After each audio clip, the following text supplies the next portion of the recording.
Le chapitre consacré au Proche et Moyen-Orient est la troisième question du thème « Puissance et tension dans le monde depuis la fin de la Première Guerre mondiale ».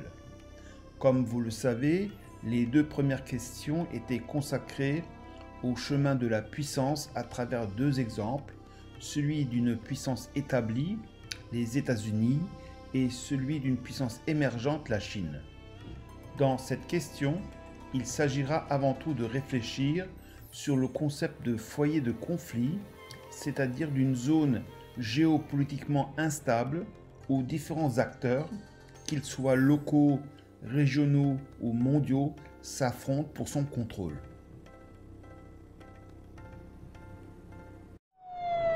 La tension est vive dans la bande de Gaza le long de la frontière avec Israël, à quelques heures de l'inauguration de l'ambassade américaine à Jérusalem. Des heurts ont éclaté entre... Comme vous venez de le voir, le Proche et le Moyen-Orient comptent parmi les zones les plus instables et les plus conflictuelles au monde. Ces deux régions correspondent en fait à deux notions de géopolitique nées au XIXe siècle, l'une en France, l'autre au Royaume-Uni. Les Français parlent plutôt d'un Proche-Orient, alors que les Britanniques évoquent plutôt un Moyen-Orient. Le Proche-Orient français désigne les régions d'Asie proches de l'Europe, ayant une rive sur la Méditerranée, alors que le Moyen-Orient britannique s'étend de la rive orientale de la Méditerranée jusqu'au Pakistan, autrement dit, entre la Méditerranée et le Royaume des Indes. Cette région a également une importance géostratégique de premier ordre dans le monde, et ceci pour deux raisons. Premièrement, pour ses ressources. La région détient par exemple 48% des réserves de pétrole dans le monde. Deuxièmement, par sa situation. Elle est une région carrefour entre l'Europe, l'Asie et l'Afrique. Par ailleurs, elle est également un espace de conflit. Pour ses ressources, sa situation de carrefour, mais également pour des raisons ethniques.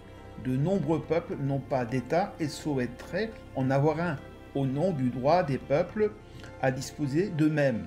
Sans oublier la question religieuse qui divise, notamment Jérusalem, qui est une capitale religieuse pour les trois principales religions monothéistes dans le monde, l'islam, le christianisme et le judaïsme.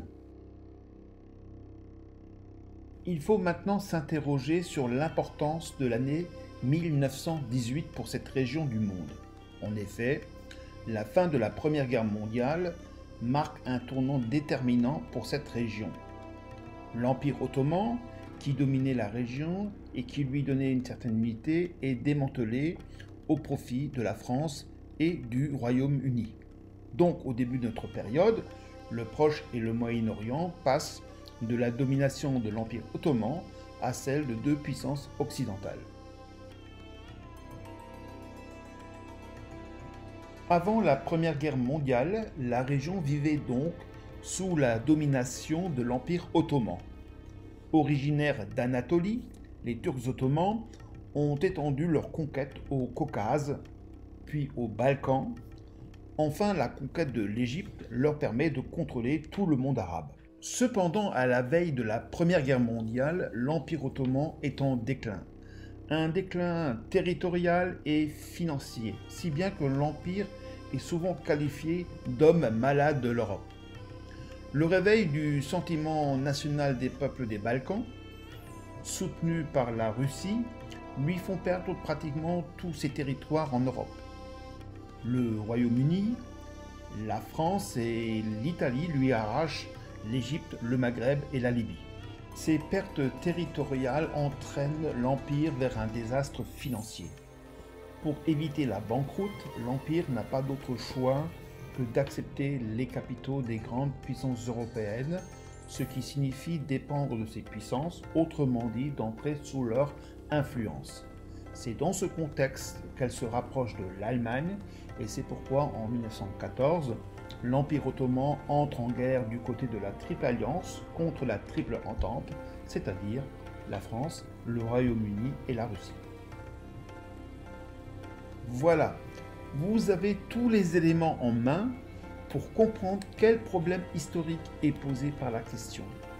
Il s'agit de comprendre, d'une part, pourquoi cette région est depuis 1918 une région convoitée par les grandes puissances et dans quelle mesure ces convoitises ont favorisé des tensions et des conflits d'origine très diverses. Mais également, d'autre part, d'analyser les répercussions de ces tensions dans le monde. Donc, dans cette leçon, il faudra que vous posiez 2 questions.